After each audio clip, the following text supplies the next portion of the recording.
Pop Girlies, welcome back to another episode. Okay.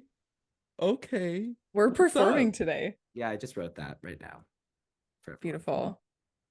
Pop Girlies. And as I think the voice of the pod, my mom would say, Pop Girlies. Girlies. She's come up with, I think, the ringtone herself. So there it is. Yep. Thank you, Shout out Karen. Karen. Love you, And Karen. I think we're gonna have a hard time walking down the street without hearing it. So I do too.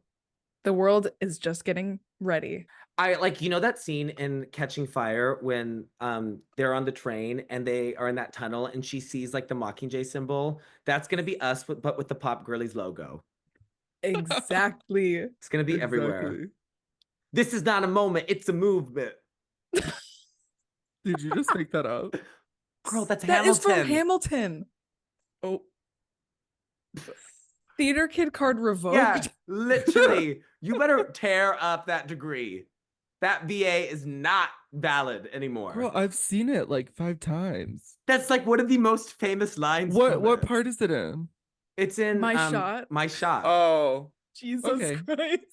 Like, Maria, is that not like one of the most like famous lines from it? For the first time I'm thinking past tomorrow. Yeah, I mean that's like a huge part of the song. Just like My Country, I'm young, sweaty, and hungry. Or young, is that how it goes? Now I'm getting the lyrics wrong. I kind of think that Hamilton would be a gag to talk about sometime. We totally. 100% It's on our list. It is on our list. And I think I put it on. So that's probably. And me and Maria, instead of just talking about it, we could literally just perform the entire thing. Well, why you and Maria? Why can't I perform it? No, I'm just saying that because me and Maria have, instead of watching Hamilton, we just performed the whole thing. Well, I performed Hamilton too with my best friend Annie and her sister and her cousins on our annual trip to Colorado. Shout out to Annie and the Feist family. Well, I think all of us should maybe audition and then see what roles we get and then perform it together. Right, yeah. As a white man, I'm definitely right for Hamilton. This could be my big break. Okay. Right. Well, I think that before we get into the hot tracks, sizzling hot tracks of the week. It's so hot. I think that we need to address the clown in the room. So this is being recorded a little before the episode comes out because that's how it works in showbiz. You record first and then, you do the editing and then it comes out. Right. Early is on time is late. There we go. So yesterday, Maria, what did we do? What did we do? The three of us plus my boyfriend, Alex. So we walked up to the theater, the Alamo Draft House, and we sat down and we experienced Joker Folie à Deux together. It was an experience. Girl. It was an experience. All I have to say is, and basically said the same thing in my Letterboxd review, regardless of anything that happened in the film, pause up. And Maria left the screening with her pause physically up.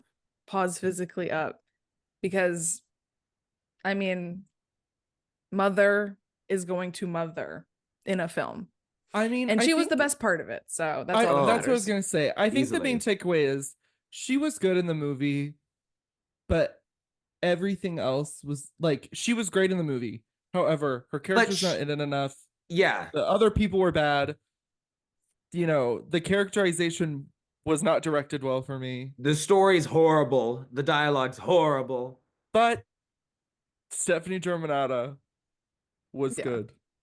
Yeah, and it's like, she wasn't even given the opportunity to like be at the level that we've seen her in before because she's literally barely in the movie. Like there's like nothing interesting happening with Lee, even though she is the most interesting character in the movie because everything that Joaquin does, he did in the first movie. Like, I don't really feel like Joker really grows at all or Arthur really grows at all, but like Lee is the most interesting character on screen. And Todd Phillips is like, okay, actually, I'm going to cut to another super long sequence of Joaquin Phoenix walking down a hallway. That's all he does in this movie.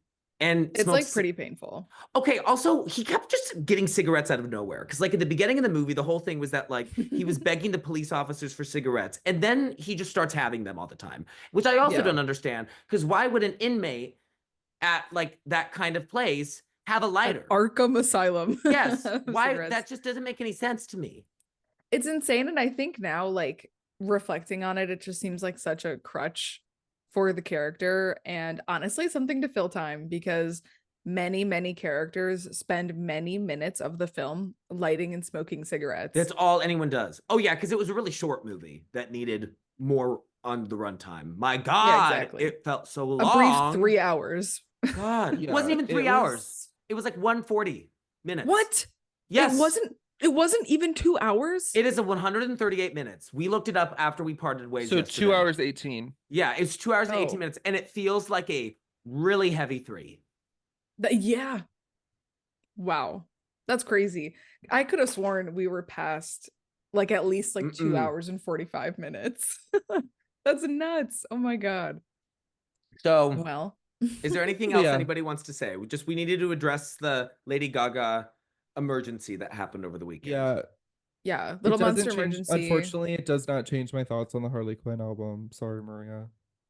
Oh, well, it's completely different though. I mean, it's not like after having seen the movie and like all of us like not really being crazy about it, I think it makes sense that like, oh, I appreciate the the Lady Gaga versions of these songs more than the Harley Quinn versions of them. It's like whatever. No, absolutely. I like the Harley Quinn album more than I like the Joker movie though.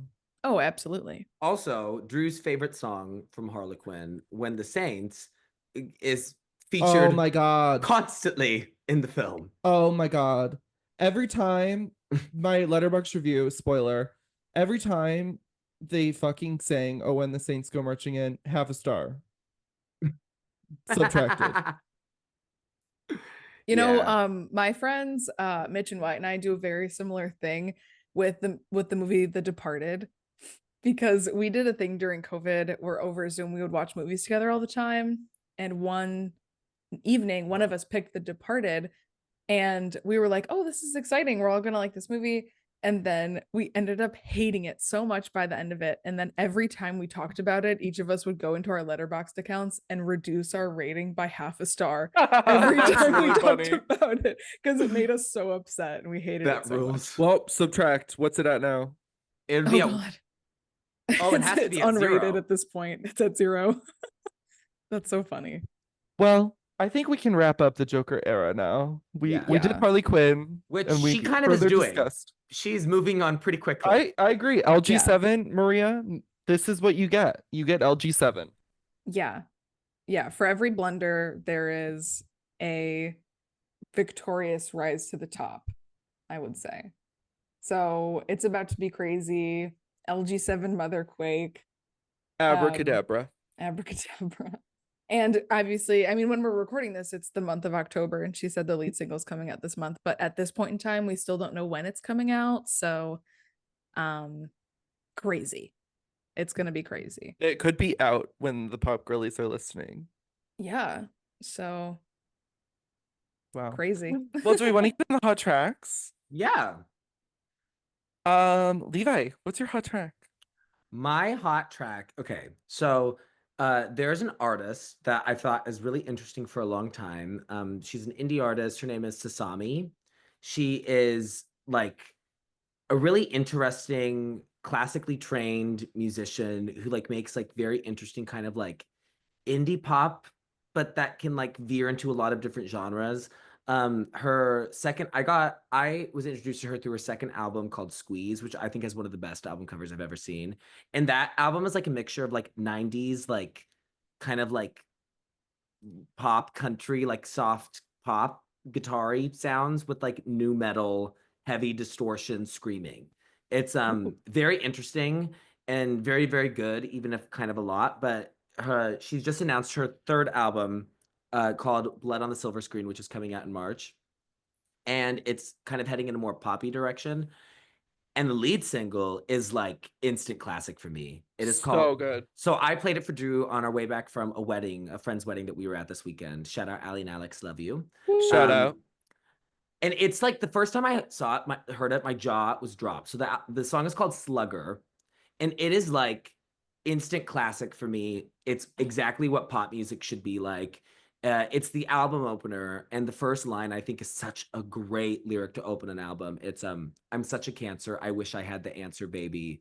I'm quite a mess now. It takes me all day to get dressed now. Like it's so good. The chorus is immediate.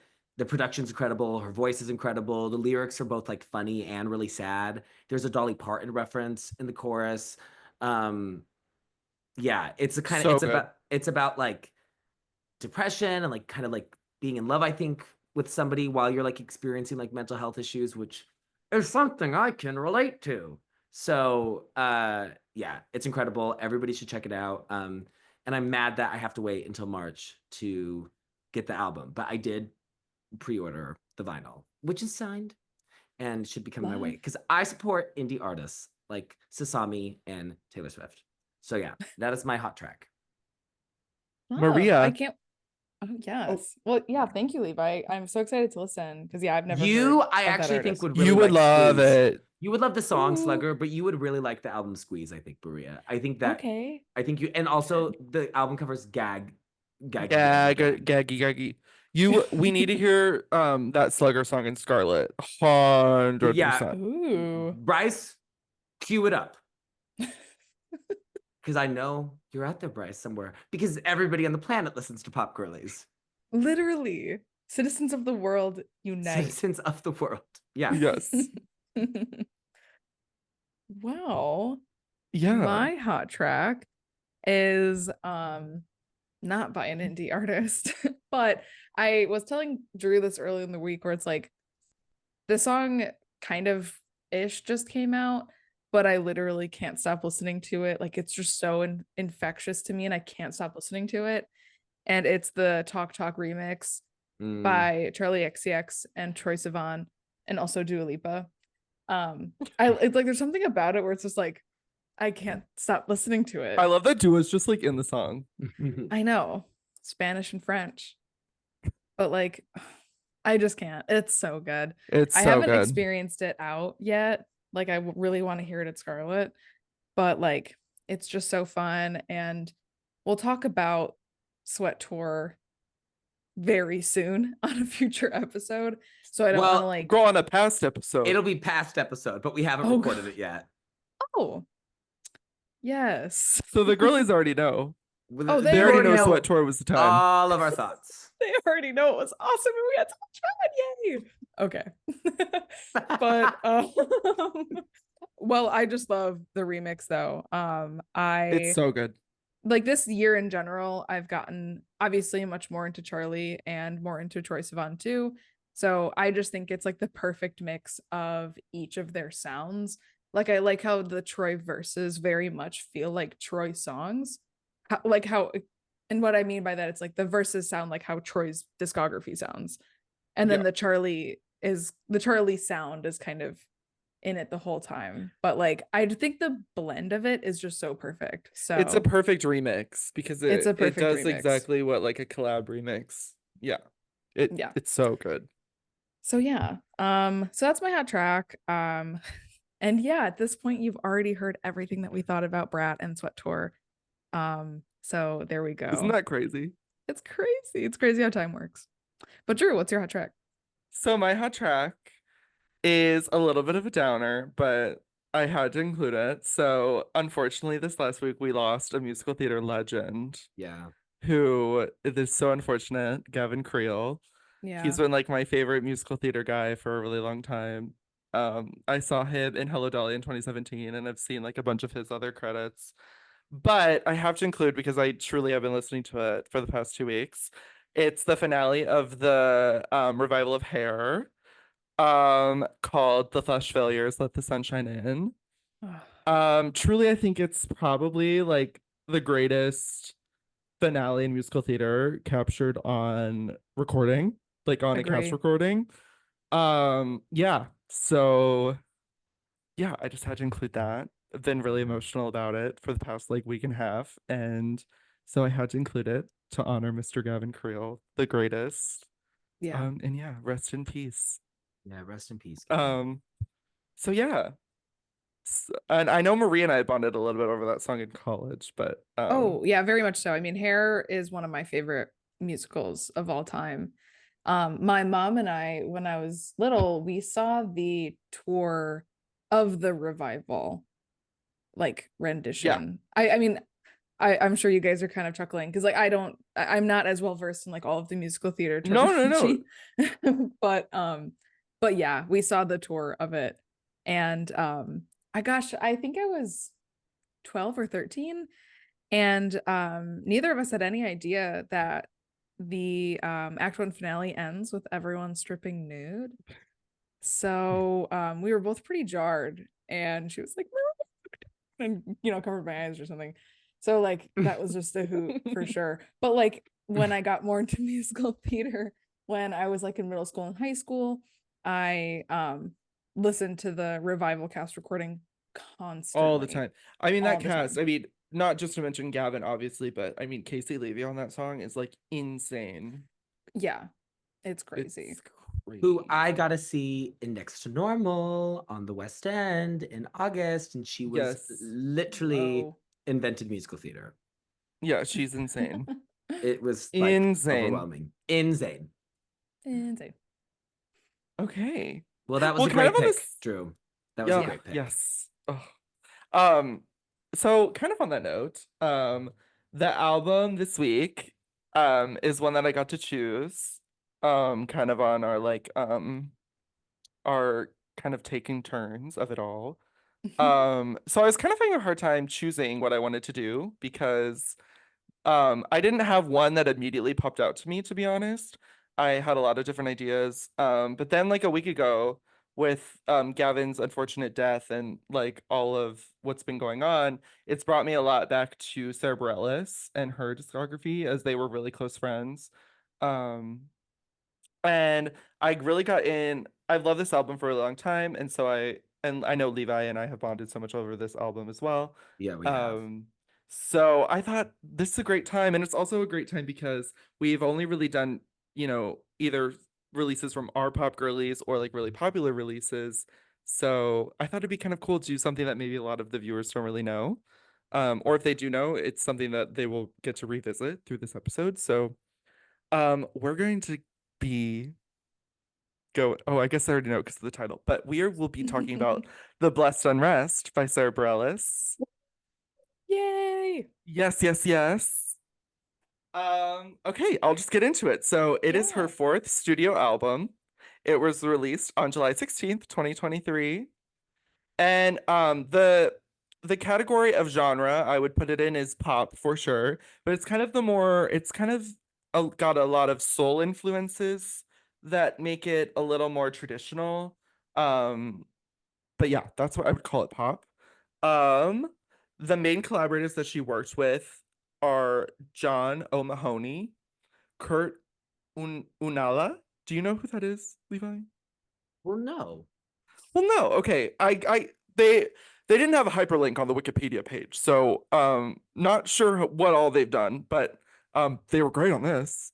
They Um, they regret they this. ate. Yeah. But anyway, so those two guys worked on a lot of the album, and then she also famously worked with Jack Antonoff on two of the songs, Brave and Chasing the Sun.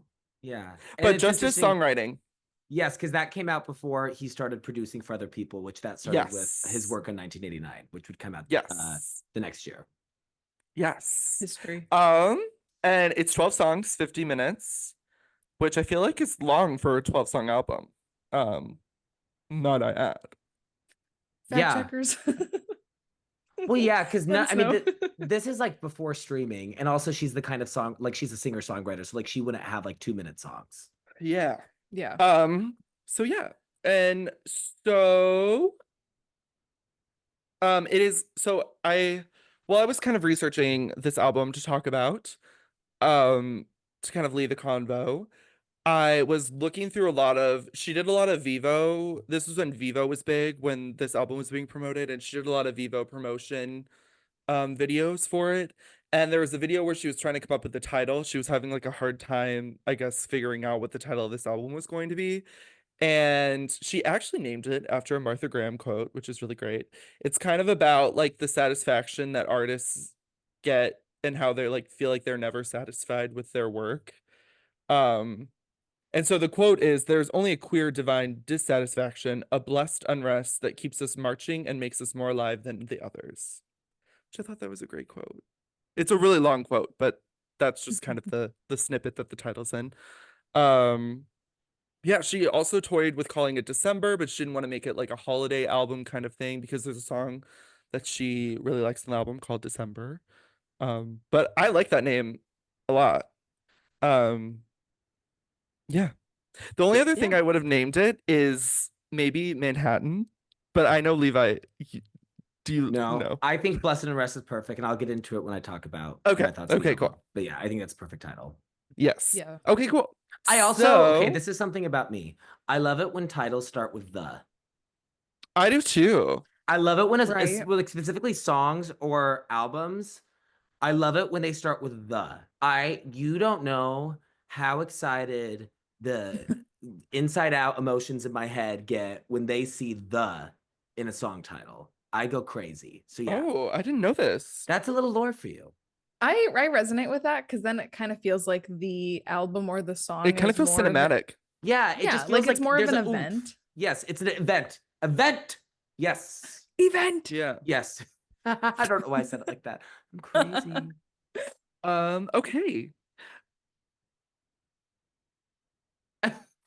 So the album debuted. Okay, for our listeners, Drew just like paused and said, okay, and then smiled for like 5 seconds at us. So the album, The Blessed Unrest, debuted at number 2 on the Billboard 200. It sold 68,000 copies on the first week. And that's where it peaked. She also did like a small tour called the Brave Enough Tour, which there is a live album of. Great opener. She did a mashup of Love on the Rocks and Benny and the Jets, which is like insane if you guys haven't heard it. Um, it was only 18 cities though where she did this tour, and then she did a co-headlining tour with One Republic for the same era, which I thought was really fitting, but I also The forgot original about. Sweat Tour. Yeah. Yep. Sweat tour for theater for theater queen. Yeah. Yeah, Sweat Tour for middle school girls. Um so the singles from it were Brave, which was obviously the biggest, and also I Choose You was another single, which we'll talk about. And for critical reception of the album, I put Kind of Bullshit. So it got a 68 on Metacritic, which is like really Yeah. stupid. I And think. Oh, sorry, Drew. You go. and sorry. Rolling Stone gave it a 2.5 stars, which is like Boo! insane. And I read the article about it. It was stupid. Like, I'm sorry. So a quote from it is, "The album hints at more adventurous paths left unexplored in its abstract piano and slightly distorted harmonies." So basically it was kind of saying that she like took a step but didn't really like fulfill it. Like she wanted to be different but didn't really give it enough oomph. That's what I took Yeah. from the article. I think Which I like don't agree with, but yeah. I feel like a lot of the times like reviews like that, it and I mean I don't want to like oversell the validity or not of the review, Yeah. but like I feel like sometimes when you read a review from a critic and it kind of just has a sentiment, or like if you're someone who enjoys this specific genre slash subgenres of pop and singer-songwriter music, I think sometimes a review like that makes it very apparent that the critic or whoever was reading, or I mean writing the review, like was not, didn't have an open mind to like enjoy the genre of music. Totally. You know, like I feel like a lot of times Pitchfork reviews feel like that, or if Agreed. it's Yeah. something that is extremely mainstream, like or is like predestined to be very, very popular, it just gets a bad review because of the fact that it is destined to be mainstream. So like Yeah. I feel the frustration there because it's like, okay, but like were you even willing to enjoy it for what it is, despite the fact that it's like more of a poppy kind of moment from like someone in the musical theater sphere, you know? But that's my Well, and cents in on this that. in this time in her career, I mean, I don't really think she associated that much with the musical theater sphere yet, because Right, this was right. before Waitress. Yeah. But it's really interesting that you say that, because I feel like this album, kind of with the singles at least, were her trying, I mean, or I don't know if it was her trying or her label kind of trying to push her into the mainstream kind of landscape. And I feel like maybe that's what kind of, because she's not a mainstream kind of artist, I feel Yeah. like, at least in the songs that I love from her. Obviously she has like big songs like Love Song and like King of Anything and Brave, but the Mhm. rest of the album doesn't really follow suit to like the mainstream pop, which was especially what was really big at the time. Yeah. Because you had like big albums like Prism and Red and like that were kind of on the same sphere and like in a way, but this is obviously very different. Um, I but yeah, also will say that this album came out in 2013, and that's before Poptimism was really kind of like established as like a larger view. And so Poptimism is basically like it's an ideology kind of within music criticism that pop music is worthy of professional critique and interest as much as rock music. And so basically kind of like in the history of like music criticism, dating back to when I don't know, like I guess music really underwent like a revolution, largely headed by the Beatles and like Rolling Stones and stuff like that, and artists like that in the 60s. Rock music was kind of seen as like the only genre that was really worthy of like intense critical praise. And you can see that in a lot of pop, in the reception of a lot of pop albums before kind of like the mid 2010s. They're not taken as seriously. They're just like deemed inferior solely because of the genre. I think there's a lot of things that contribute to that. I think misogyny is a big part of that because rock is a more male-dominated field, pop is a more female-dominated field. Um, and so kind of a movement starting largely with albums like 1989 or Emotion by Carly Rae Jepsen, kind of like saw a lift in critical reception of pop music in the mid 2010s. And so now we're in an era of pop music where pop albums are deemed, as worthy of attention and analysis as rock albums or hip hop albums or alt albums or, what have you. So I think if this album had come out a few years later, I think the reception would have been different. yeah. I think it would have been taken more seriously. I think people would have had more of an open mind, kind of like what you said, Maria. Um, and I also think that, like, music criticism is, and just criticism as a whole, is a valid way to kind of capture a snapshot of someone's initial reactions, but I think there is a lot of validity to something having a life and lasting a long time and longevity. And I think this album has a lot of longevity because I enjoy it just as much, if not more, listening to it now than I did Totally. in 2013 when I heard it for the first time. Yeah. So, yeah, Well, and with the kind of mixed criticism, there are also she did really well. I mean, I guess really well. She got nominated for Album of the Year and then Pop huge Solo at the surprise. Grammys, Huge which was surprise. really cool. Yeah. Yeah. And another thing I mean, I have like a couple of things that I just wanted to like bring up as like little discussion topics before you got into your personal takes on it. Um So there's the whole I guess not discussion topics, but I just wanted to bring these to the table. Because a lot of what made Brave so popular um was its comparison to Roar, which is obviously My Queen's debut single on Prism.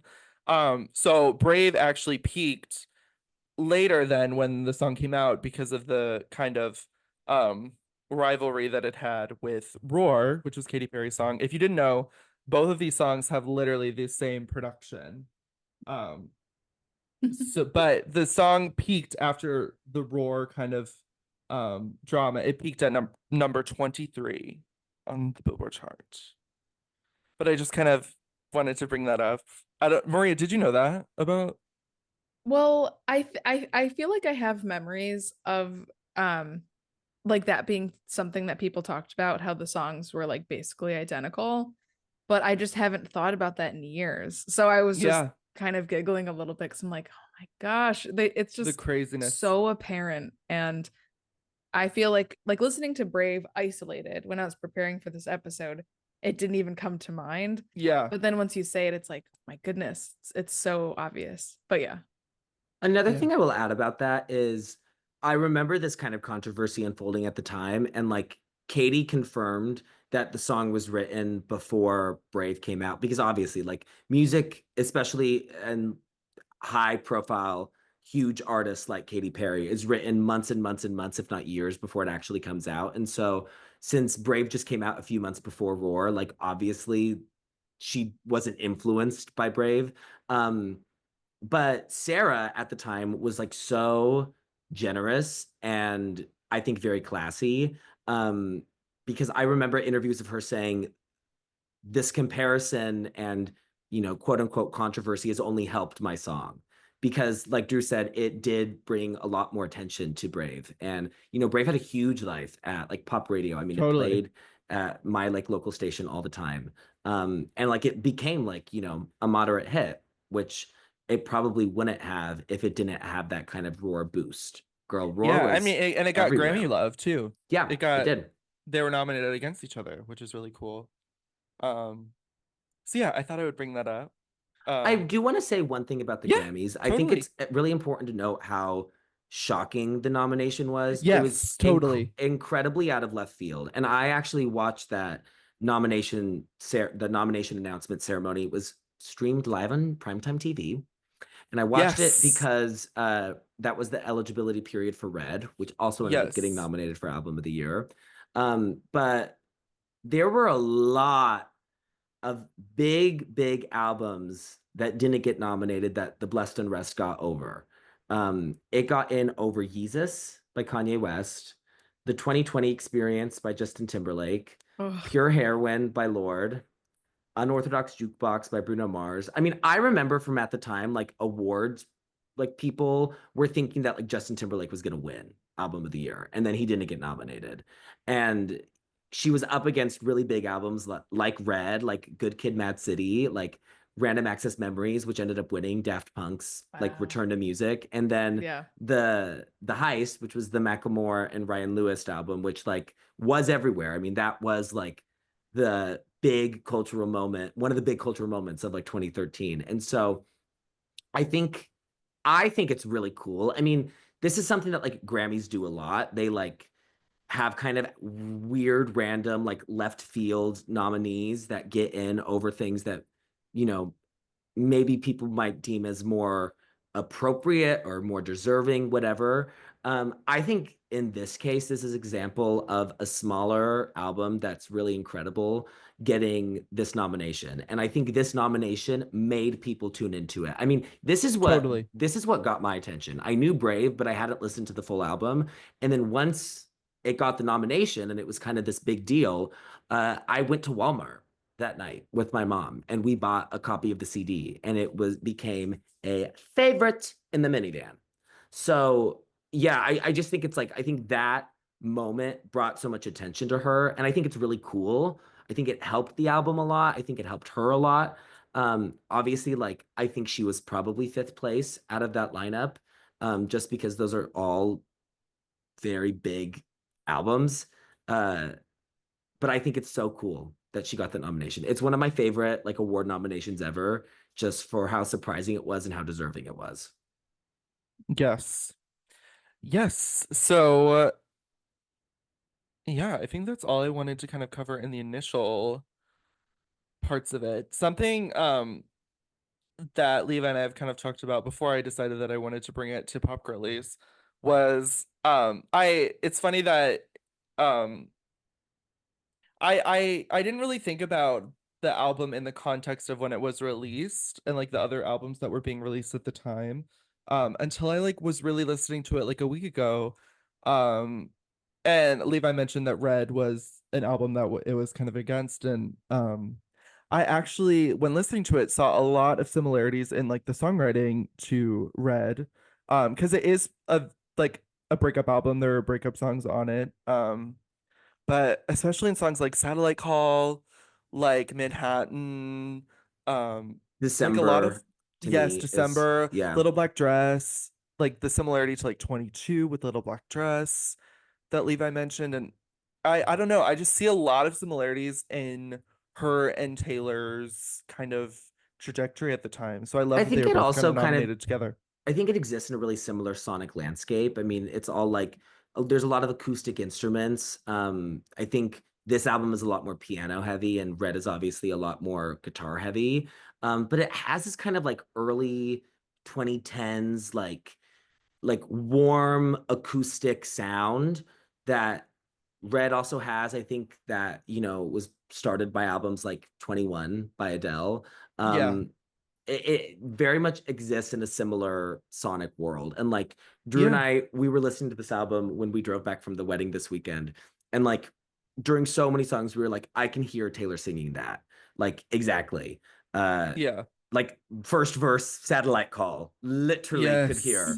Yes, and I was saying to Levi, which she didn't agree with, but I think that because my qualm with Red is I think that there are out of all the Taylor Swift albums, it kind of ranks lower tier for me just because I find most of her albums have like zero filler. And I find that Red, there are some tracks that kind of get missed for me. Especially, I am not the biggest fan of the closer of Red, Begin Again. I'm like, imagine if Satellite Call was the closer of Red. But that's not the story. That's not the story. Uh-oh. That's not the Uh-oh. story, because the whole point of Begin Again is that she made it through the relationship and like the heartbreak, and now she's moved on and she can begin again on a Wednesday in a cafe. Cool. Be radically optimistic, Drew. Oh. So yeah, Well, yes. that is kind of all I had to say. And then I guess um and then I have like personal thoughts of like my experience with the album as well. But did any of you guys want to start off like because Maria, I have no idea what you think, and obviously Levi, I know you're gonna give us some more juicy thoughts on it. Yeah, I think Do one Levi of you should guys kind go. of want to tap in? I can start, yeah. Yeah. So kind of like I mentioned, my exposure to this album, I knew Sara Bareilles from Love Song, obviously, smash, smash, smash, smash, smash. Uh, she wasn't an artist that like I think I was particularly invested in. And I knew Brave, and then this album of the year nomination kind of came out of nowhere, and then that made me really invested in this album and interested in it. I love when stuff like that happens, because award shows and campaigns can get so predictable, and so it's really cool when there's a left field choice. So that's how I was introduced to the album. I was in the 8th grade, and it like latched its hooks in me. So this for me is like one of my all-time favorite albums. This is an album that is both so emotionally relevant and resonant and important to me, but I also think it's just a really genius piece of writing. I want to note a few things. So the sound of it is so interesting, I find. There is an article that I found today when I was kind of just doing a little like digging around, kind of revisiting the world of 2013, which, by the way, I was watching a lot of live performances today. The fashion of 2013 and 2014 is horrible. She was going on stage in the ugliest fucking outfits I have ever seen in my entire life. Do you know how many spaghetti straps I saw? Or like she was Statement obsessed necklaces. with this wide brim hat. Drew, do you know what I'm talking about? This hat that Oh she yeah, wore everywhere. girl. I love the wide brim hat. Oh, maybe I just have trauma with the wide brim hat, because every like mom in Utah and like wannabe like Utah mom in Idaho wears that wide brim hat. But I just the fashion of 2014 is not something I'm sad that we don't have anymore. But I was kind of just doing some digging, and I found this blog post from a music kind of like reviewer writer who now has a Sirius XM show. His name is Kyle Anderson. And he was giving a song of the day. This is from March 29th, 2016. So after a few years after this album came out. He was talking about how he worked for Entertainment Weekly at the time, and how when the nomination was announced, he said there was a collective huh from most of my colleagues. I was in the same boat. I had heard and appreciated Brave and reported on Bareilles a bit when Katy Perry released the Sound Alike single Roar, but I spent almost no time with the album as a whole. So then he goes on to describe he was assigned this article to write about the album kind of in the lead up to Grammys. And so he spent a lot of time with it and listened to it. And I wanted to include this mention of the sound because I found it really interesting, even if I don't 100% agree with it. He says, quote, I was pleasantly surprised by how dynamic it ended up being. About half of it is a sort of singer-songwriter stuff that you'd expect, but the other half is made up of weird sonic experiments and inventive structures and melodies. Now, I don't fully agree with the part about like sort of singer-songwriter stuff that you'd expect, because I think that really discredits the quality of her writing. Like, I think Sara Bareilles is one of our best writers, lyricists, point blank, period. She can write an incredible song. And I don't think your standard singer-songwriter is writing songs like Manhattan or Hercules or I Choose You. Well, never mind. Or 1,000 Times or Eden. Like, that's just not happening. But I do think it's really interesting to note that he's completely right about the weird sonic experiments and inventive structures and melodies. This definitely was a step towards more kind of experimentation in the studio than her previous albums, which were just like, you know, classic singer-songwriter. This album's weird. Like, it sounds really weird at times. There's a lot of weird synths and like bleeps and bloops going on. There's a lot of like Yeah. really interesting choral like moments. There's a lot of call and response. She has some really interesting harmonies. One of my favorite songs, Eden, it starts with just like the production has no chords and it's just this like really weird like pattern on a drum machine and it's like do do do do do do do do. Like it's like textured. It's Amazing. it's just not the sounds that you expect from this kind of an album. Yeah, and I love that you mentioned that, Levi, because I feel like even now, the singer-songwriters at the time, like, I'm sorry, I'm just like thinking of Adele. Like Adele could have never done something like No, this. no. And they both are kind of in the same, I mean, especially Sarah's first three albums, kind of in the same lane production-wise as Oh, Adele. absolutely. Absolutely. And Adele has kind of stayed the same, but has grown so like is like obviously one of the most famous pop singers ever. But like Sarah Bareilles did something so I don't know. I because I see a lot of comparison of Sarah Bareilles to Adele, and I don't think Sarah Bareilles wants to be as famous as Adele is because she's obviously gone a completely different route in her own music. But I'm just like people just need to get Sarah on the Sara Bareilles train because she will literally do something so different but stay so authentic to her in a really experimental way that I really appreciate. Well, and I think that is a big reason why it resonated with Grammy voters at the time. Because Totally. I think like it has the kind of like songwriting and like classic musicianship that appeals to a wide range of voters. Because like the Recording Academy is made up of a whole bunch of different branches that each has like a genre. And so in the general field, album of the year, record of the year, song of the year, best new artist, all of those genres are voting. And so I think that this album appeals to like a lot of different genres, but it also is weird and inventive. And I think that experimentation kind of added to that appreciation, where it was something that people who do like just classic singer-songwriter stuff can get on board with, but also people who like something that's maybe a bit more surprising could also get on board with. And like, I don't want to like make it out to seem like this is like a Bjork album in terms of experimentation, because it's not. But it's like, it's kind of weird. It gets weird at points. And I think it's a lot weirder than probably most people would get it credit for. Totally. And so I just think that's kind of an interesting point to bring up about the quality of the album. So what I think about the album, I think it's genius. I think it's a really, really wonderful piece of work. And when I was kind of reflecting on what I think this album is saying and what I think it means, I kind of kept coming back to this idea of change. And I think that is really the main central theme of the album. Uh, this album was written in a period of change. So Drew mentioned that it's a breakup album. So she had left a long-term relationship. I was Drew. I was also watching rewatching the Vivo clips earlier today, and there was this web series that she did with Billboard that was also kind of about like the making of the album.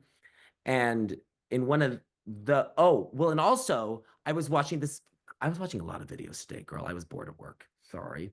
Um, there was this clip of a concert that she did in London. She was singing December and she was kind of introducing it. And she mentioned that she had left a long-term relationship, that she had just broken up with her band of like almost 10 years. And then she had just moved from LA. She's originally from California. She just moved from LA to New York.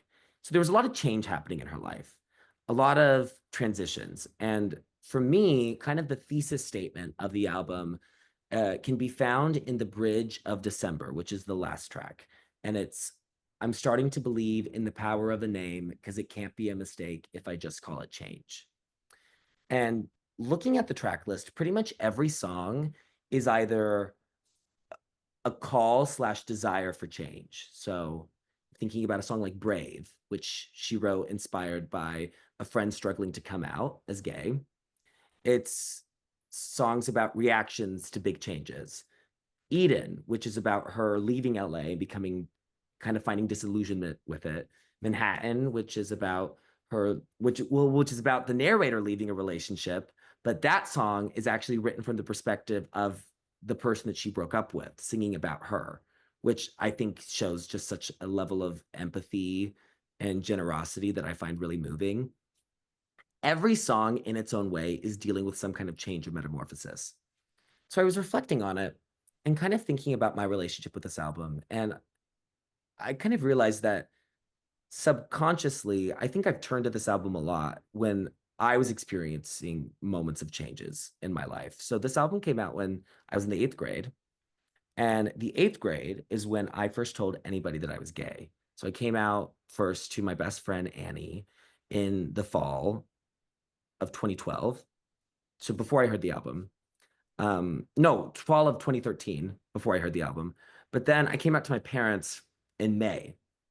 And like I had been listening to this album, for the first 5 months of the year, 4 months of the year. And not even consciously. I mean, obviously Brave is about coming out. And like I do remember kind of thinking about that song a lot and like thinking like I need to be brave. I need to be brave. I need to say what I want to say.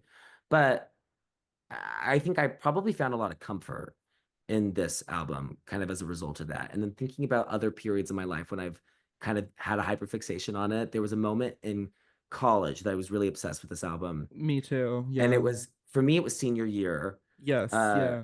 which I was had a very rough senior year. I was going through a lot of personal struggles with my mental health. And obviously the transition of like leaving school for the first time and becoming an adult and like Yes. having all of that stuff that's already really scary kind of combined with a very dark place that I was in. I came to this album a lot and it brought me a lot of comfort. And so I think that there's something really resonant about it, and it's has a warmth to it, but there's also this kind of like plaintive melancholy about it as well.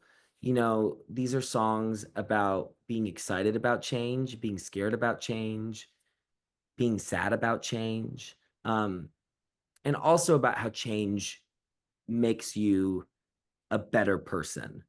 I think December is a really great closer to the album. And also one of the things I love about it as a little detail is that there's 12 songs and December is the last song, which is the 12th month.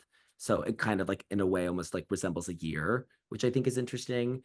Um, but Well, and I love too that she wanted to call it December, as like December is like the last month and then the year will change. and then the year will change and you can, and she says, distill a whole year down into a day, act like we all start over with a pristine slate. And like at Yeah. the end of the song is like this, like she's singing December and then there's like a vocal background behind her singing, break the chain, can't live in circles again. Girl, this album has concept. It really does. I mean, and it's like, this is the kind of stuff that I don't think people expect from like quote unquote singer-songwriter albums.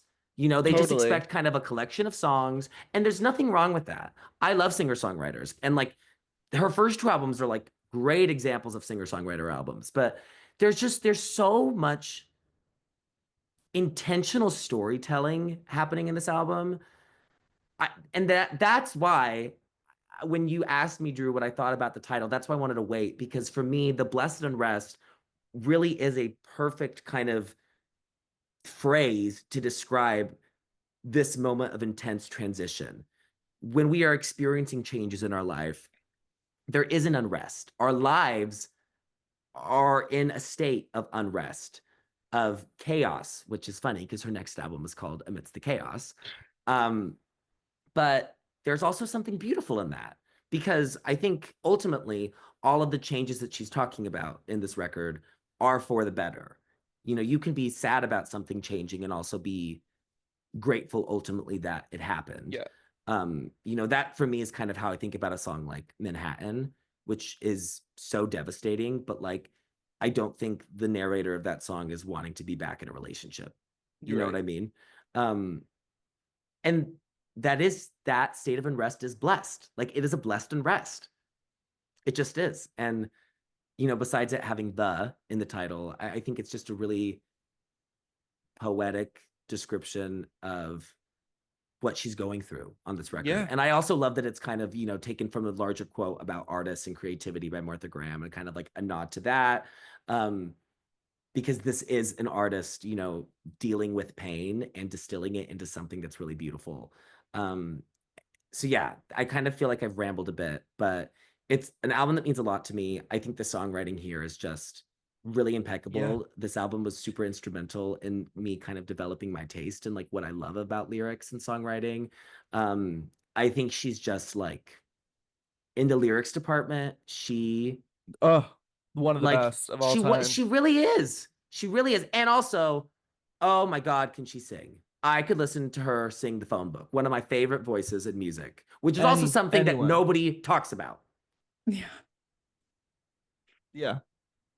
Drew shared with me a really lovely quote from Gavin Creel, who I didn't realize that they were as close as they were. Drew Oh explained yeah, that to yeah. me. But you mentioned that Gavin said something along the lines once of like, she is one of the best voices of pop music and she could be like super. Do you want to say that quote? Yeah, so I was watching in with everything that happened last week with his death and everything, I went back and watched a lot of content that I hadn't, you know, visited in a long time, because I love watching interviews of like Broadway people and all that stuff. And I was went back and watched one of his interviews on a podcast called the Drama Podcast, which I love. Um, and they talked a lot about his relationship with Sarah, which went back to when he was actually doing hair. Um, but they were kind of just like, how did you get into her? Like, what was something that what did you just kind of get into her like with the rest of the world? And he was like, well, no, like I first listened to her and he realized that she was, for him, one of the top three voices in all of pop music. And he like compared her with Adele and Beyonce. But he's like, the thing about Sarah that he loved was that she didn't want to be as big as Adele or Beyonce. She just wanted to make what she wanted to make. And I feel like that's very evident on something like this. And it's also very Absolutely. evident with what she went on doing moving forward. I mean, she had this platform with the Grammy Album of the Year attention, and she could have like made something to kind of go off of that. And then she went and did Waitress, which is something that like not a lot of pop singers would probably do, like go write a musical and try to bring it to Broadway, having never written a musical before. Um, Because I feel so like when yeah. like musicians like that write musicals, it's normally at the end of their career once they've Yeah, like and I mean, and left the commercial success stage. well, and she hadn't like I feel like a lot of the pop singers that I'm thinking of, I mean, nowadays that are writing musicals are are artists that have done theater and then decided, oh, okay, I love this kind of community so much, I want to go back and do it. Like Ingrid Michaelson is someone that comes to mind, who I bet was inspired by Sarah, but yeah, she had never done a Broadway show before, and she just did Waitress, which I thought is so cool, and it's obviously one of the best ever. So One of the best scores of the last yeah, decade, easily. So yeah, so I love this album. I love the Blessed Unrest. It's been really lovely getting to revisit it. Drew, I'm so happy that you ended up picking this. yay. Because Okay, girl, you were skipping. Drew had like so many different ideas. I know I did, but But I'm so I'm happy. happy that you landed on this one. Yes. Because Yeah. because I feel like this is the first time we're talking about an album that like maybe the majority of our listeners haven't heard of or really like aren't Yeah. familiar with. I mean, we started out with Renaissance and folklore, which are just kind of like modern classics, and then art pop, which is such a cult following. 143, which is obviously a very heavily discussed recent release, and then Brat, which is like one of the biggest albums of the year. And it's cool that we're kind of going into a different lane with this. And one of the things I'm most excited about coming into today was hearing what Maria has to think. Because Drew and I have talked about this album for years. I mean, I feel like we've talked about this almost the entire times that we've been friends, haven't we? Totally. Yeah. But Maria, I have no idea what you're gonna think. And like, I don't know anything about your relationship Please with share. Sara B. So I think it's your time to shine. Well, okay, Yeah. I do have one anecdote for Maria on her relationship with Sara B. So Maria's least favorite song of all time is Opening Up from Waitress. But Maria, specifically, what the hell? the Broadway cast recording that Sarah's not on. So, but she did Why? write it. Yeah. Drew, you took the words right out of my mouth because I was about to say that. Speaking of my relationship with Sarah, and I have to say, it's not because I think the song is awful. It's really due to a sheer overexposure of the song. Because when I was younger in grade school, I did a summer theater program that my school district put on. And one of the individuals who was in charge of like us as a group of students in the production was like doing warm-ups every morning. And every single morning of the entire summer, I had You to were listen to opening this up song and letting the day in. every morning, and it got too much, and I think it broke something in my brain that every time I hear this song, it makes me so upset. And I've been too vocal about this in the past, and people have skillfully used it to my disadvantage and started playing it when I'm like, please God, just turn it off. I cannot handle it. So because of that, there are other songs that are up there, like least favorite songs of all time, and I think I'm gonna keep them close to my chest. So that's that. But everyone has ammunition now to like play my least favorite song of all time around me and see how I react. But yeah, unfortunately, she's responsible for my least favorite song of all time. But that's okay. Has nothing to do with this album at all. But yeah, like Levi said, this is the first album that we're talking about where one of the three of us hasn't had like a real relationship with it, or like a like longer time to be exposed to it, to like have years worth of thoughts about it. So obviously, like I'm the one who hasn't had a relationship with it. So I listened to it for the first time very recently. And like something I'll say too, which I like resonate a lot with of what you said, Levi, where like there's a lot more to this album than people would expect and or give it credit for. So like I was kind of in this position where it's like, obviously I know who Sara Bareilles is, and like obviously Brave was all over the radio and all of her other like hit songs too when we were younger. So knew who she was, enjoyed her songs that played on the radio, but like I wouldn't have ever gravitated towards like listening to her discography itself or like actually listening to an album front to back of hers. So with this, I was really excited to have the opportunity to listen to it and then talk about it together. So obviously, I mean, I really enjoyed it, and I really did find some of the more experimental, kind of quirky aspects of it really enjoyable. Um, I think the highlight for me across the entire thing, like you said, Levi, is her vocal performance. I feel like she has the most confident voice like ever. Like I don't think there's anyone else that sounds as confident singing with such like perfect resonance as she does out of like anybody. Like I think it's just incredible hearing her sing. And kind of like you were saying to Drew, with like the genre itself, I kind of really enjoyed like the more like bluesy, jazzy kind of pop subgenre that she found herself in, obviously with it being singer-songwriter too. And across the whole thing, I just really liked that it's an album that feels like you're reading a diary in a way. And I feel like the album Those are my cover, favorite albums. yeah. I feel like the album cover itself also kind of lends itself to that, which I also really Okay, love. can we talk about the album cover? Drew and I were talking Yeah, about it this I weekend. fucking hate it. You hate it? Yeah. Oh my God. But I'll go into more on why I hate it when I talk about it. Sure. Well, I like it kind of because love I it. think she looks like a witch. Like she looks like a witch of New York. And I also love because I think New York is a big part of the album. And I love that it's like her sitting on a skyscraper. Oh my gosh, 100%. Well, that's my next point where I think this is entered into the club of New York albums, Totally. which Woo! always feels super fun. And for me, I think my favorite album, like, or rather, my favorite New York album, or one of them at least, is Stories from the City, Stories from the Sea by PJ Harvey. Where it's like Mm. you listen to that and you're like, oh my God, this is New York. Me personally, I've been to New York City once. I listened to this album and I'm like, And oh almost my died in God, American New Eagle. York. Almost died in American Eagle, correct. Tripped up an escalator, punctured my leg. So I still have the scars. It's crazy that happened in the 7th grade. So there you go. But like, yeah, love a New York album. So fun.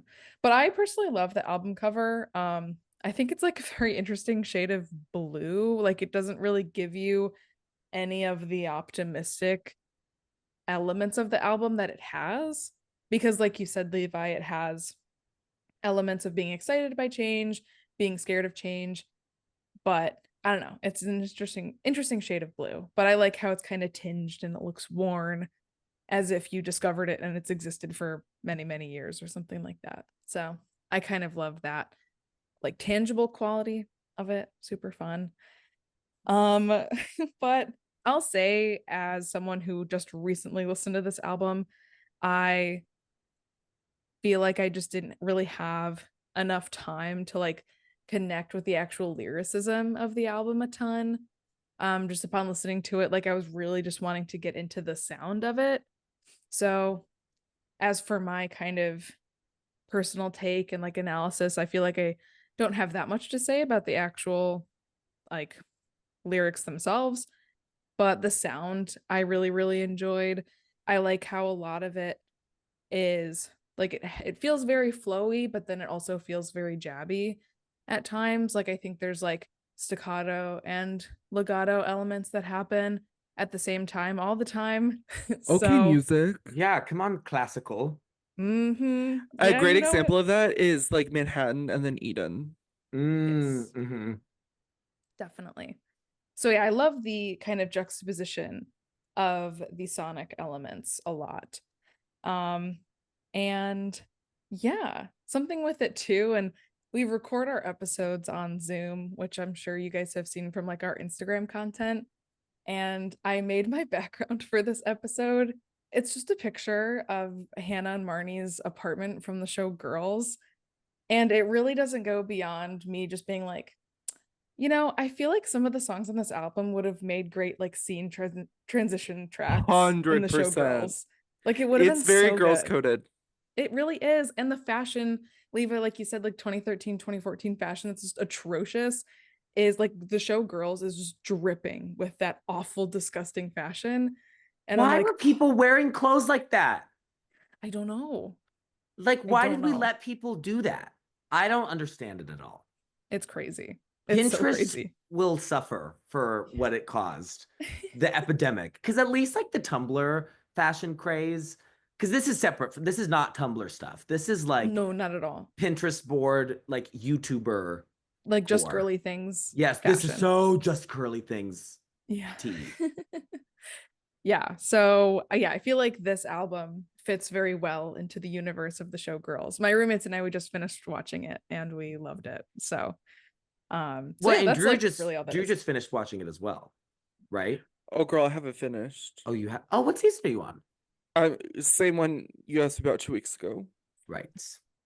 Yeah, I feel like Drew has like multiple seasons left. Yeah, I think I'm on season 4. Ooh, I can't no one with spoil Jessa. it. I can't. I know Jessa's gonna date Adam, and I can't bring myself to watch it. Oh my God.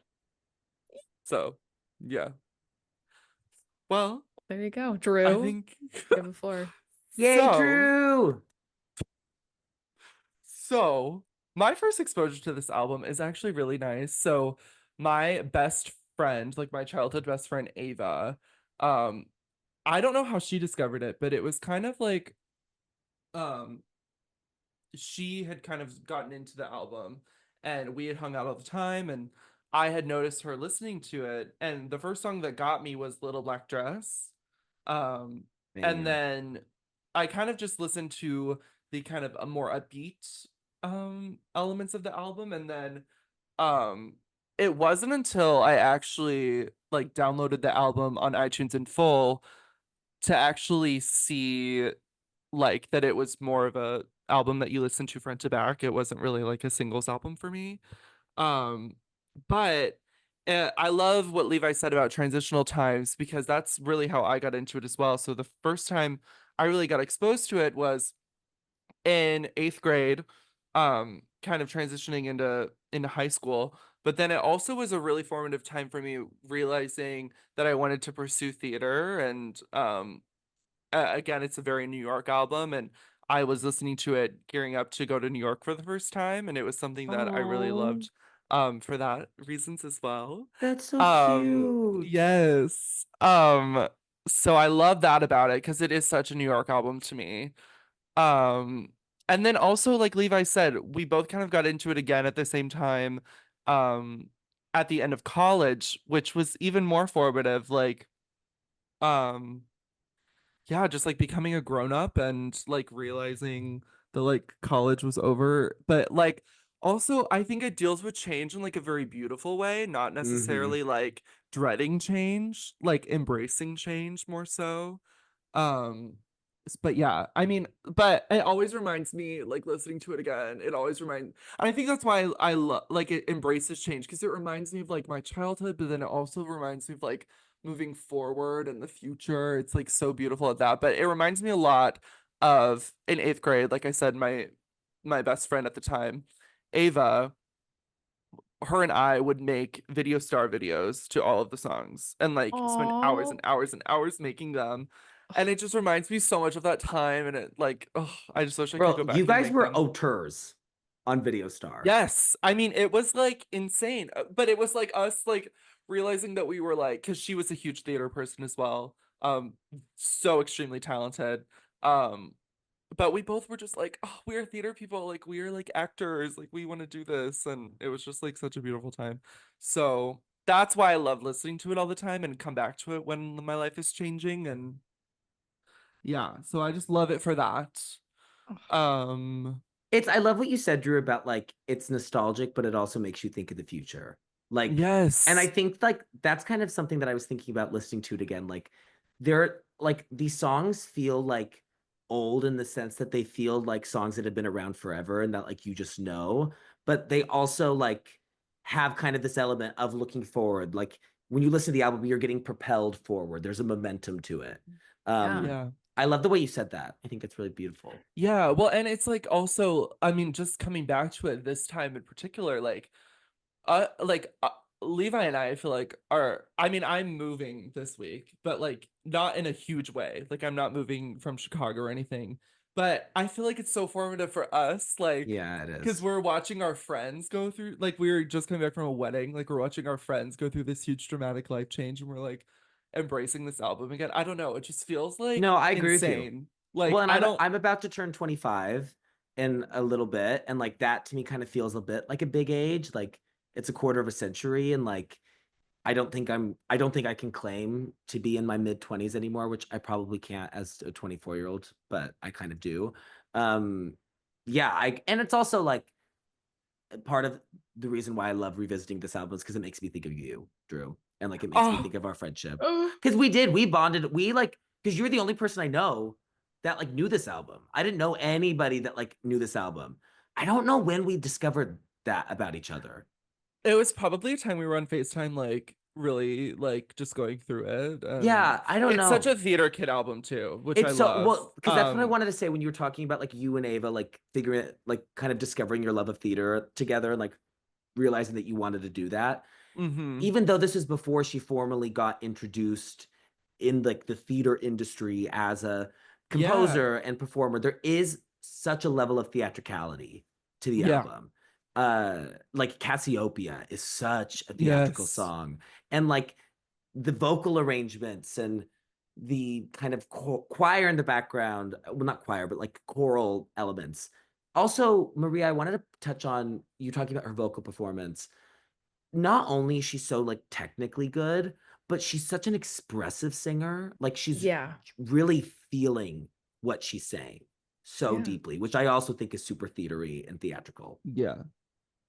No, but yeah, that was really my exposure to it. And I I famously, like, how I kind of got into it, I was like, Ava, what are you listening to? And I remember seeing the cover. It's like, what is this shit? Like this, like, she looks like she's like disappearing with this like black tool. I'm like, what the fuck?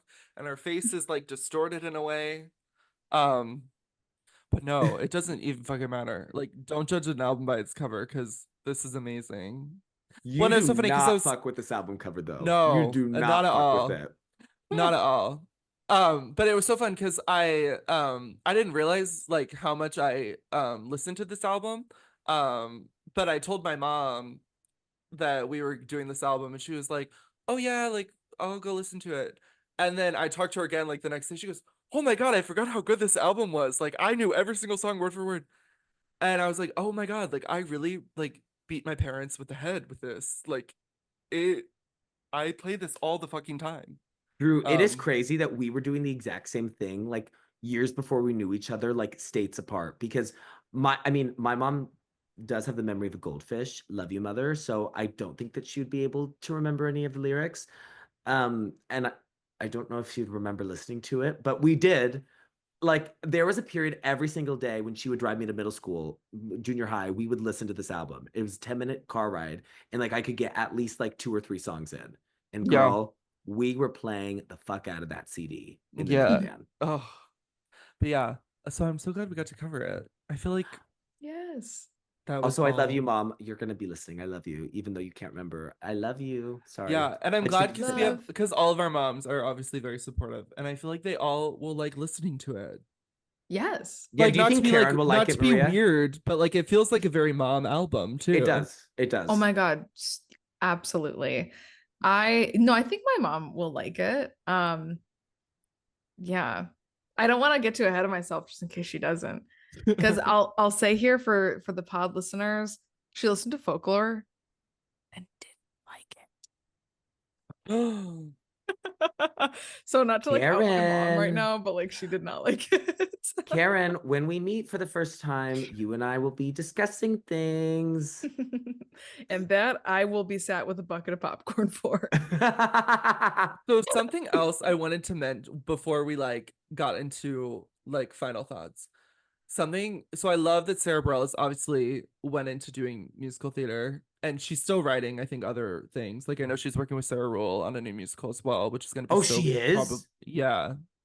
Oh, that's gag. Gag. That's Gag City. Yeah. So I'm really excited for that. But I'm kind of like I feel like maybe the Pop Girlies can make this album have a resurgence, and then we don't even need we want the Sarah Rule musical, obviously, because we want what Sarah Bareilles puts out. But like, can we make a musical with these songs? Oh, yes. Well, yes. Well, yes. Girl, this Like I'm picturing like a like a Gary Marshall movie musical kind of thing with like 12 Mm. different people. I can see it. Imagine somebody singing like Manhattan in a theater. Well, yes, that. Ooh. But imagine an ensemble dance number to Eden. Like an Oh, act two opener ensemble number that to it's such an Eden. Act 2 opener. It has such Act 2 opener vibes. Yes. Sarah, Yes. Yes. Sarah, this could be an investment. I know you're not money hungry, but Girl, the this could girls five Eva happen. checks are running out. Oh fuck, I forgot she literally does Girls Five Eva. Well, if she I don't know how much this album's selling, but she could sell more. Okay. Well, um so let's get into the Holy Trinities and what's your me. Maria, I'm kind of What dying to know. What's your me, Maria? What's your me? Well, my me. I mean, I think it's just the track that I resonated the least with on like a sonic level, but for me, it's gonna be Eden. Oh, Oh my god, the looks I'm getting, I'm so scared. You guys, I'm so Maria. scared. Oh, not you. Not you. Oh, Maria. Oh, how do we solve a problem like Maria? Maria, you might have to do a re-listen. Yeah, Maria, you might have to revisit her. Okay. But Got it. okay, I will say in defense of you though, I understand because it's weird and it's like it's a bit jarring. Like is the verses what's getting you? I She's just like, the I whole just thing? don't like the song. And that's valid. That's valid. Maria, I'm sorry that we reacted with rejection. We love you. it's okay, but I get it. I mean, like you guys have literally spent Well, and I'll be 11 honest, years listening to this album, so I get it. something I didn't really get into is like I kind of talked about this, but when I first listened to it, it was only like the singles, like the fun, like Little Black Dress, Brave, um, Chasing the Sun, I Choose You. Those were the songs, those were the only ones that I listened to until I realized that it was kind of like an front to back album. And I probably didn't even listen to Eden probably like 5 times. No, I get it. And So- I also think Eden's a bit of an outlier sonically as well, because I think it features, I mean, it features almost exclusively like electronic instruments. There's like not really, Yeah. don't hear piano in it. And like the synth line specifically, like on the chorus, is like very like heavy. So no, I get that, Maria. I get it's weird sonically. I get you not vibing with it. Thank you. And it's funny too, because I mean, with what you said too, Levi, about like how it kind of doesn't fit sonically with the rest of the album. I mean, it's funny with it like having more electronic / experimental elements. And then I'm just kind of thinking back to what you said of like, well, this isn't a Bjork album. And then like probably like reasonable Bjork songs. I'm like, yes, I love this. Girl, So- Stone Milker, you were going crazy for yeah, her. it's an experimental album for like the lead in your High School Musical. Like it's what she would Right. experiment, you know? It's like what she would sing from, it's like the craziest song that she would like sing at the talent show, you know? Yeah, Like, it's it'd like be the like the pop outlier in her shit. repertoire. Yeah, yeah. Oh my God, that's the funniest thing you've ever said. I mean, am I wrong? No, I think you No. just got the first Elmo laugh on the pod. I don't think I've done my scream laugh yet. That kind of bro. Well, because you know all these high school girls at the time were doing like Manhattan and like They the were. piano version of Brave. And you know they Yeah. thought they were eating. They were like, I'm gonna do Yes. something they'd never heard. Everyone in And my high now- school sang Sara B. And now what's everyone doing now? Everyone's doing Casual by Chapel. Oh. Maybe So they're what are they doing- saying instead of eating me out? Yeah. What... Oh. Beats me. But I just get the inference that that's what Oh. everyone's doing. I don't have firsthand experience if you can Oh, believe. okay. Because I was gonna say, I feel like there's probably like, I don't know. You're I not don't- doing on the ground reporting at like High School Musical theater auditions. Now that's an episode. We need to go undercover. Pop Girlies in the Field. Like 21 Jump Street. But Undercover. but with musicals. Yeah. Yeah, we need to do Honestly, a musical yeah. theater album. We need We to do. add We that. do kind of need to do that. There's a couple on the Yeah. list. We'll get there. Okay, Okay, but Levi, Maria, what's your thank me? you, thank you for being vulnerable. Yep, you're welcome. We were just gagged. But honestly, that's what the me is for. The me is designed to gag and Yes. shock and surprise. So for me, my me is, it's not a bad song. Not a bad song at all. It's very pleasant. I also think I've been a little overexposed to it because it played on my radio station all the time. And specifically, I have memories of it playing like multiple times when I was on driving lessons in driver's ed. Like in one session, it would play like 3 times. And I'm like, oh my God, especially because I like knew this album and loved it. I'm like, why this song? I also just think it sounds like an Ed Sheeran song, and it's I Choose You. Oh, Yeah. There's like kind of like the bounciness and like the ooh, like that's like so Ed Sheeran to me in like not a good way. And this is when I liked Ed Sheeran because I wrote hard for Ed Sheeran at this time. but I used to as well. it's the parts of his sound that are like, ew, not good, in my opinion. And like, it's fine. I also think it's like the one song to me that doesn't really contribute to the theme and like kind of like the narrative of the album. I don't really think that like it's like adding anything thematically. And like I think sonically we're kind of exploring this terrain in other songs. I mean, I like that it's here because I like that it's 12 songs, so it can end with December the 12th month. Like I love that. And it's catchy. It's like And it's fun. catchy. She's catchy. She's catchy. Like I it's not bad. It's just like flat for me. So yeah, I choose Yeah. you. I don't choose you. If it weren't a single, I think It's probably like I've just been over because it's like I think it's the kind of song that like I would like find like, oh yeah, like I like this. You know, yeah, if I I only wasn't like exposed listen, to it in that way, like the same way that you are. Like it was Yeah. like waterboarding. It was non-stop. They never stopped playing it. Oh my God, it was crazy. That was like our radio stations with Brave. yeah, I was And gonna say because it of was that brave reason, for I us. almost chose it as my me, but I'm like, the message is just it's just too It's really good. lovely. So I just it, can't choose it. you know, it's okay to come out. That Pop Yeah. Girlies support the LGBTQ community. Well, yes. Absolutely. Well, yes. Okay, Drew, Okay, what's so your my me? me, it's gonna gag Levi, because it changed, and it again, it's like one of those things where like this album is perfect, and this, I'm gonna be honest, for me, this album is so like we've talked about, it's so vocally focused for me, and this album is the one that like because it's all depressing, whatever.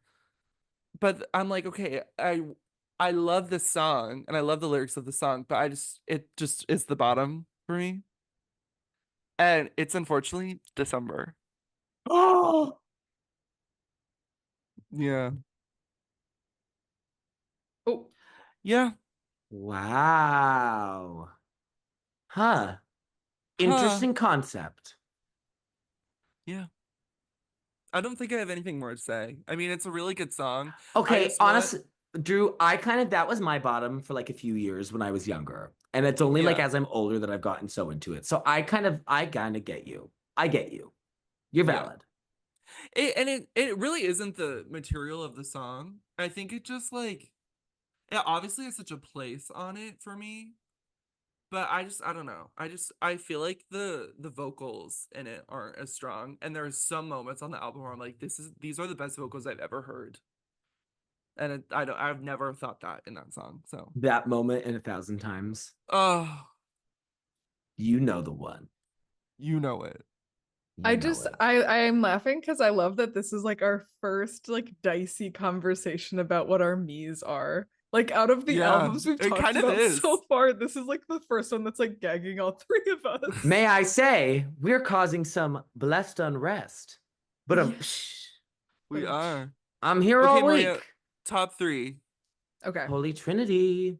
So number 3 is I Choose You. Right. I mean, For so sure. the thing is though, I mean, kind of like we just finished talking about, but like I had to, when I was listening to this on the album, I had to like really think of like, have I heard this before? So that's crazy considering how much you had heard it in the moment, Levi, like when it Yeah. had come out. So, but I love it. I think I just love the kind of easy listening quality to it. And obviously her lyrical, or I mean, vocal performance is incredible. Yeah, it is. Yeah. Love. Number 2, Satellite Call. Mm-hmm. She And gets it. number one by a long shot is Hercules. We knew it. We called it. Yes. We knew it. We knew that was gonna be your favorite. Oh my god. Cause Yes. I have sent for a warrior. that is it the That best she's ever sounded? yeah, for I me, think that's so. the vocal moment of the album. That like coming into the Would bridge. die to hear that live. Oh If she ever God. tours again, like what are we gonna have to do to get it on the set list? I don't know. Black Magic, probably. Yeah. Pop Girlies will do anything. Oh, I'm so glad. That is a good top 3. Oh, thank Drew, you. we had her pinned. We knew that would be. We literally I talked thought about it. Eden. For real. I honestly thought Eden would be in her top 3, which is kind of crazy. But We also thought that maybe Cassiopeia could have been in your top 3. We kind of thought It you would almost live. was. I was debating that or I Choose You. okay, that's perfect. And you picked I Choose You. Girl. Girl, Idaho put some juice in that. You need to go to the radio station in the Magic Valley and like yell at them. Oh my God, my mom used to work at the radio station. Wait, this is so funny. My mom used to work at that radio station. She like Oh my sold gosh. advertisements and she would like record the ads that like she sold. And there was this like DJ who like took her aside and was like, Marianne, you can't do this anymore. You have a great voice for print. No. And it was my least favorite DJ too, because one time I requested Taylor Swift in the request hour of Cat Country, whatever the fuck it was. And I did it at the very beginning of the hour. So it should have been played, but she didn't play it. And it happened to me multiple times. Shady. Wow. That is some shady business. Yeah. Oh.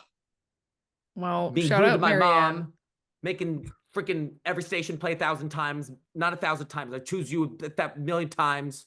I'm like red in the face thinking about her. Sorry. Okay, Levi, top 3. Sorry for that outburst. I just had like a mental break.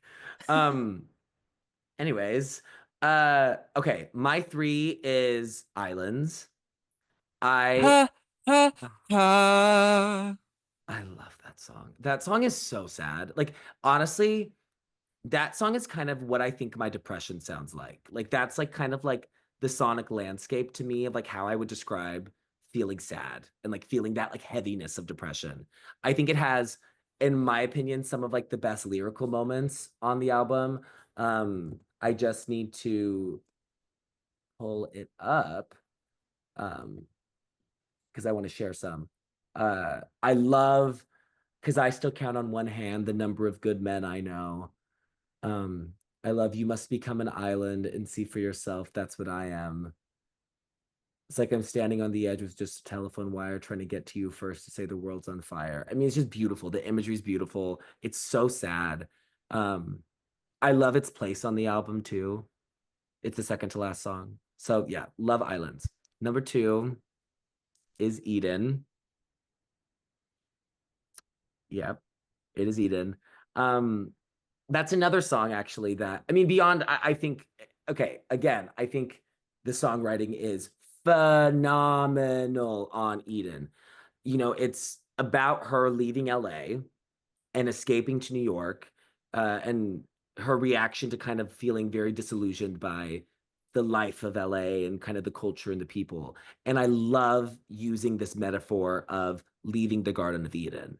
You know, this thing that was supposed to be a paradise, but ended up kind of destroying you a little bit. And like, I think the lyric, you know, if I could change anything, I think I would start with the name. The truth is, all those angels started acting the same, is so clever. I love the bridge is one of my favorite moments of the album. I think her voice Choking on the air in Eden. She was choking on the air in Eden.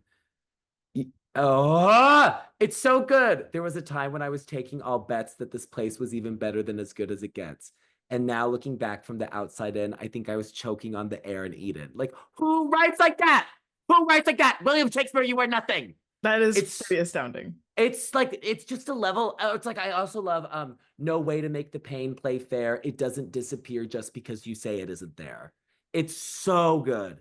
And I will also say, to kind of revisit a religious trauma that I experienced, that I shared during the folklore episode, talking about My Tears Ricochet. This is another song I listened to a lot when I was kind of going through the fallout. Another big change in my life, kind of going through the fallout of my church that I was a really big part of in college, being homophobic and feeling very betrayed. And like, this is exactly how I feel. Like, it was like, this was Eden. This was paradise. Like, this was the first time I felt like I could be all of myself. And I really felt like I had community, and like, I felt so betrayed. And like, I did think it was As Good as It Gets. And then kind of looking back now at that time in my life, I'm like, oh my God, like I was choking. I was choking the entire time. So it's also very personally resonant. Yeah. And then my number 1 is the iconic, the classic, the smash, It's sung at weddings, funerals, birthdays, bar mitzvahs, and it's of course Manhattan. I mean, that is write a song, write a song. Beyond kind of what I mentioned, when I was talking about what I think of the album, I mean, I just think it's so like beautiful that she wrote a song from the perspective of the person she broke up with, and it's like so kind. Um, I can't think of another song. I can't think of another song that's like that. I can't think of another example of an artist doing that. Um, it's kind of the song to me that like feels like this is a song like I've known my entire life. It's like so classic sounding. It like feels like it's been a standard. Uh, Again, like to be redundant, the lyrics are just insanely beautiful. Her storytelling is so good on this song. Um, I love that it's like just verses, and then there's kind of that like little bridge moment. Um, and I also want to say that there's a part at the end of the song. I saw an interview once. Actually, maybe Drew told me about this. Either I watched a video or Drew told me about this, that there was supposed to be another verse, but when she was recording it, she started crying She started bawling, yeah. and she couldn't go on. And you can hear that at the end of the fourth verse, the when she goes, "You can have Manhattan, I'll settle for the beach, and sunsets facing westward with sand beneath my feet. I'll wish this away, this missing the days when I was one half of two." Like you can hear her getting really emotional. And like she sounds like Yeah. she can't talk when she says "You can have Manhattan because I can't have you." And then there's that beautiful instrumental that comes in. This is just, it's so gorgeous. And this is a song I've sobbed to multiple times. So yeah, I love you, Manhattan. God, I love this album so much. Okay, Girl, I know Drew. you have essays to say. Girl, I'm so sorry. I know I'm so wordy. Don't be sorry. Be Be fierce. fierce. So anyways, My top three. My top three. Number 3, and this almost was another song. My number 3 is Hercules. So good. That was a close number 4 for me. I mean, it's so good. Yep. My number 2 is Eden. Yep. Love. Slay. And then my number 1 is Satellite Call. Drew, you need to talk about Satellite Call. That's like, Yeah, Satellite Call for me is like it's the most Girl Who Is Going to Be Okay song. Like it is So literally I have like there are moments when you think, "Oh, I'm not fine right now." And then you literally just go walk downtown by yourself and listen to that song and you're like, "You're okay." Like that's really what that song is. It's so good. Again, Drew, it feels very Taylor, but it feels very Sarah. did you know that this was written for the one to blame? One who believes Yeah. they are the cause of chaos and everything. Just perfect little satellites. Also, I'm the so glad it was drums on on your- that song. The drums are so good. And I think it would be a good tour opener. I don't think that's what you opened with, but yeah. Okay, let's pull out the utensils. Maria Spoon. Well, I think I am going to give it, considering that I really enjoyed it, and originally I don't think I would have approached listening to this album if we weren't obviously talking about it. But I think I was like very pleasantly surprised by the amount of songs that I know I'll go back to. And of course, like having had these conversations and understanding so much more about what she's saying than I would have just off of my listen of it without kind of like going in more research mode and finding out more. I think I'm gonna give it, what's resonating with me right now in my brain is a solid 8. That's pretty good. Yeah, that's good. That's I'm very good. interested Yeah. to see what Pitchfork would give it. 'Cause Right. They didn't rate it, but And something I'll say too that kind of adds to it is like, I think it's a perfect snapshot of like late 2000s, early 2010s music that It doesn't so get made is. anymore. It's so You know, like 2013. yeah. Like it kind of has like the qualities of like what a more pop influenced like Nora Jones would have sounded like. Totally. I really like that and I found that really intriguing. But like I think it's again, it's just a snapshot and it's I think probably the best like it's the best example perhaps of like a poppy, jazzy, bluesy album that also sounds very much of the era it was made in. So I think it's like the best of all of those things combined. So that's why I think it has like such a high score for me. And I enjoy listening to it. And just knowing you guys and how much it means to you just makes me appreciate it more. So Oh, love you, Maria. love you guys. So that was the spoon. Okay, should we Levi do a knife. knife? Okay. So I was initially going to give this a 9.8. And the reason why I was going to give it a 9.8 is because for me, a 10 has to be something that I both have a, an emotional attachment with or a emotional response to, but also something that I think is like so immaculate and something where I wouldn't change anything. And so I initially was thinking like 9.8 because I have such an emotional connection to the album, because I think the album is so incredible. I think, I've already made it very clear what I think about the quality of the album, but the I Choose You of it all is just like, I would maybe like change that. But having this conversation and kind of thinking about what we were actually talking about with Maria and opening up and how she said like it's not a bad song, she's just been like exposed to it too much, it was overexposure. I really think that's what it is for me and I Choose You, because like listening to Maria talk about like that being in her top 3, like it does bring like a lightness to the album, and like there is like something very enjoyable about it. And so I think I have to kind of fight the like overexposure in my head. I need to like untrain myself from like the repulsion. And so I'm just gonna do it. It's a 10 for me. It really is. Oh wow. It just it's that girl, you know, I have it's so important to me. And I also just like every time I listen to it, I get more astounded by like the quality of the writing. And I love, Maria, what you said about it like sounding kind of like so of its time, because I think it does, but it doesn't sound dated. Because so many Yes, times albums like absolutely. that, like, It's don't never, it's not they don't dated at sound, all. it's not dated at all. Like I think albums don't get made like this anymore, but like somebody could release this today and like I think it would sound as good as it does, in 2013. So yeah, it's a 10. Um yeah, my first 10 since Folklore. It just is. It's that girl for me. Love.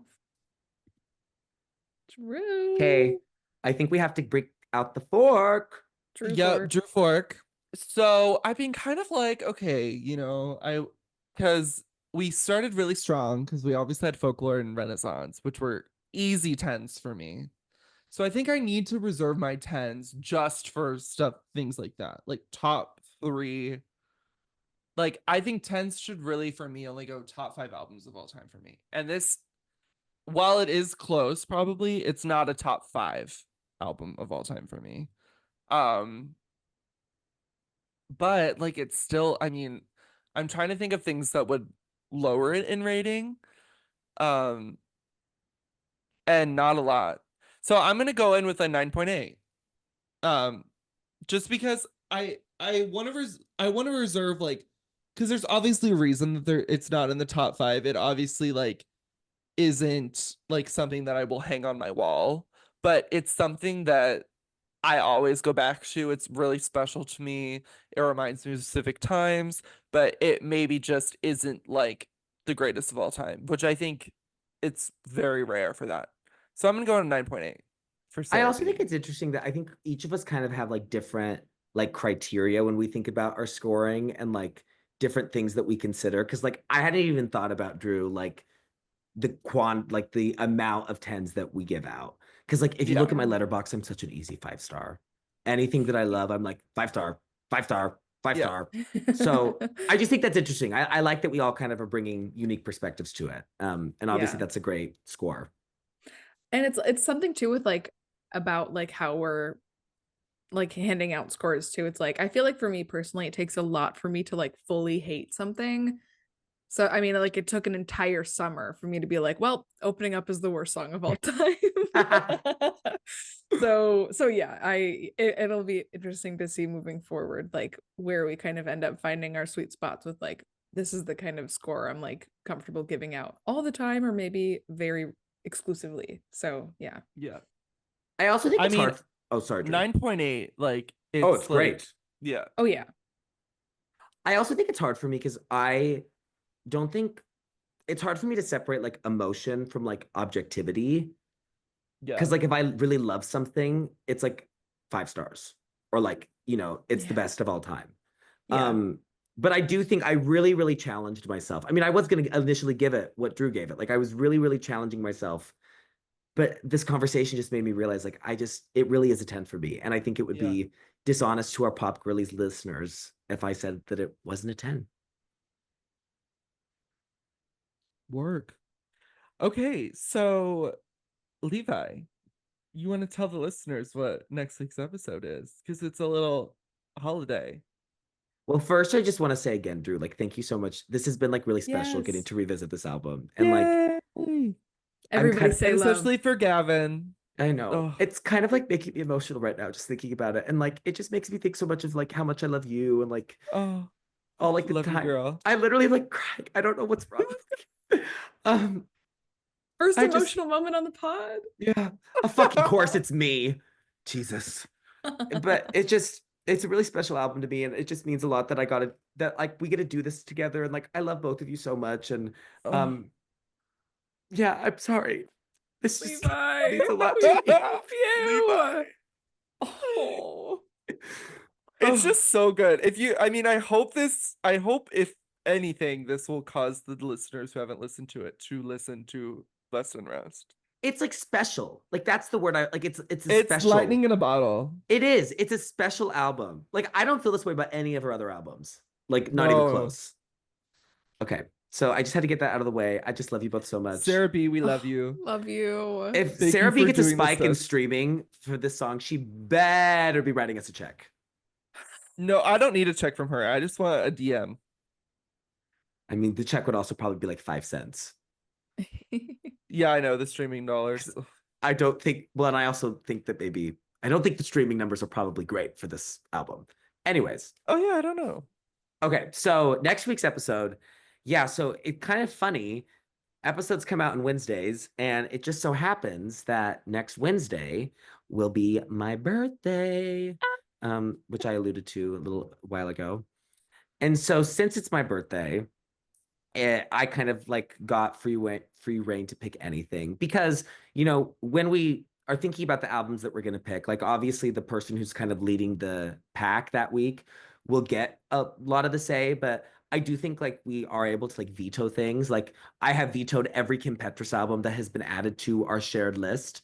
So like there is an element of that. And so with this, there's like anything I wanted. And so I'm picking an album that is in my Mount Rushmore of albums.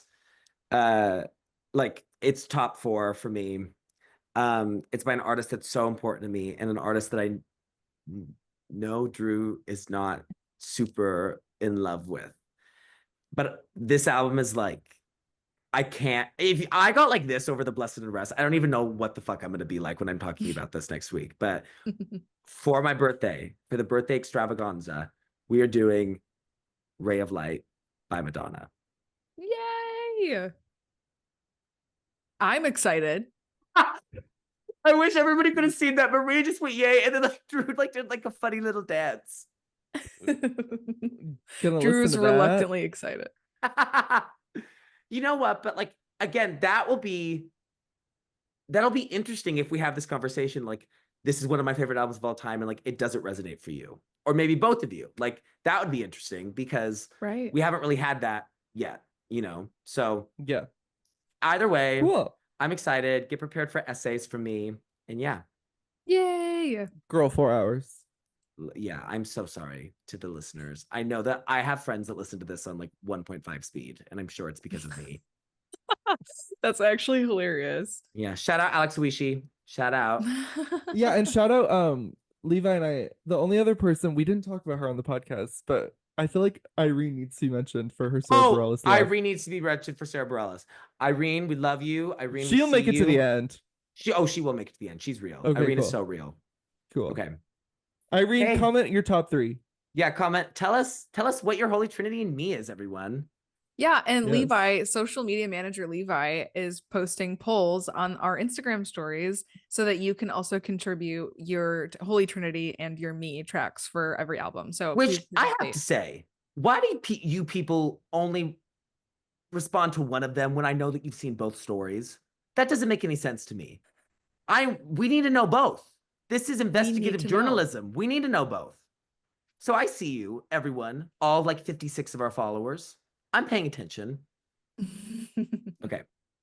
All right, Pop Girlies. Love you. Love Pop Girlies Nation. Love Pop Girlies Nation. Bye. Bye. Bye.